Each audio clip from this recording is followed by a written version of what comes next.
sell your house in today's market? Today we're going to talk with Gina Shumway. Hey everybody. About what that looks like and what you need to know. So welcome to the Auburndale Group channel. Please make sure to thumbs up this video and subscribe to the channel. We throw out about one video a week trying to educate you so that you can make smart financial decisions with your house. What do sellers need to succeed right now? Like, what should they know as they prepare their house to hit the market? Well, I think, in today's market, I think there is a little bit of hesitation in a lot of things because we just don't know with interest rates. But I will say, at least in the Chattanooga area, it is still a seller's market. The inventory is a little bit lower than normal. And so because the inventory is lower, there's just not enough supply. And so when you look at economics, when you don't have much supply, then there's still a need, and so therefore the demand for homes is still there. So it's still a seller's market in that regard.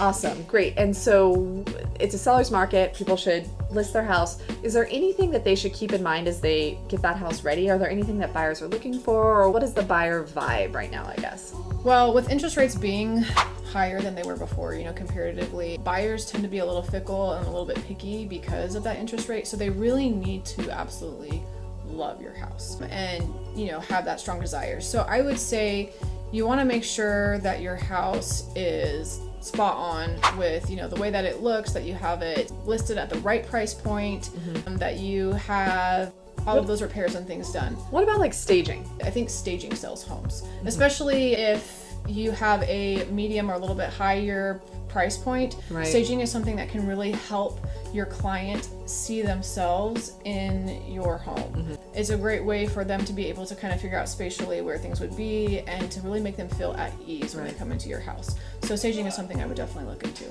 And so what I'm hearing from you is like, contrasting to our COVID crazy time where we joke that you could sell a cardboard box, right? But you could definitely sell the house with the outdated wallpaper and the 30-year-old HVAC and the holes in the wall or whatever the case may be. Now you actually have to get your house ready. You have to put in the effort to kind of get it where it needs to be show ready, right? But if you do put in that little bit of effort, I think that goes a long way. Staging it and those things, making sure your price point is where it needs to be. And then also keep in mind that, last year, I think that where we were last year, the average days on market was 16. Right. And now it's 31. But if you think about it, a few years back, I think the average days on market was 90 days. Right. So we are still in a good market. It's just people are still remembering what it was like during the COVID craziness, and you could throw a dart and hit the target. Right. So just a little bit different. Right. I mean, overall, I agree. 31 days on market is still much lower than our historic averages and still pretty good. And yet we set that expectation. If you're putting your house on market, we're going to have a 31-day average day on market.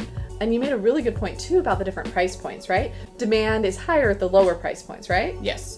So if your house is about $350, $400 or lower, we're still seeing a lot of movement there. There is still some demand, especially I would say in the $250s. There's a lot. Those are probably under the 31 days on market. Those average. are definitely under 31 days. But if your house is greater than the 400, that's where you're really going to have to set yourself apart from everybody else because they do have a little bit longer. Right, because people are having to bring a lot more. They're looking at much higher monthly payments, right? Yes. They're going to have bigger down payments because of the interest rate and higher monthly payments, and that hurts you more at those higher price points. Yes, you feel it. You tend to feel it a little bit more. Yeah, so something to keep in mind, and that's the kind of individuality that we provide here on the team and that Gina helps her sellers with, is really realizing, let's look at your specific niche in the market and what that looks like. We can really help you just make sure that you really fine tune it based off of your home, your price point, and those types of things to get you the most money for your home, but also in a realistic way. Right. Now, thinking of money, and you've touched on it a little bit, what does pricing look like in today's market? If I'm going to price my house, can I just say, I think my house is worth, $500,000, and I'm going to throw it out there and we'll see what happens? Or what do we consider when we're pricing a house right now? Well, you could try that. Not sure how successful you would be, but that's what's great about when you have a really good real estate agent. And when you have the Auburndale Group, we really focus on making sure that we get it a competitive price, right? So we will do a comparative market analysis and actually compare your home with homes that are listed actively, and those have sold within the last few months. Now, granted, price point is a moving target. Right. And so, somebody who may have sold their house 6 months to a year ago in your same neighborhood may look very different than what it will look like today. Right. So that's what my job is to be able to show you what your home will likely be able to sell for and give you a price point that I think is competitive. Right. We'll get you, a price point for, I want you to get what you want, or, and what you can get for the home, but also, have realistic expectations. Right. Because it can hurt a house if it is overpriced. Like, let's say my house is really a $350,000 house and I decide I'm going to price it at $400,000. What are the effects of that? If it sits for too long, people will look at it, but if it sits for a while and you don't get offers and you don't get showings, they'll lose interest. You really want to get people to come in and bite initially, or else it kind of goes what we like to call stale. So it sits there, and then once it's been on the market long enough, people kind of look at it and they're like, why hasn't it sold yet? Right. It's almost like it has a stain on it. That dreaded question, why hasn't it sold yet? What's 100%. Wrong with it? Exactly. We don't want you to have that. We don't want you to have to, go through that and then have to, figure out where do we go from there. If you really price it accurately from the beginning, it'll make your life easier. Awesome.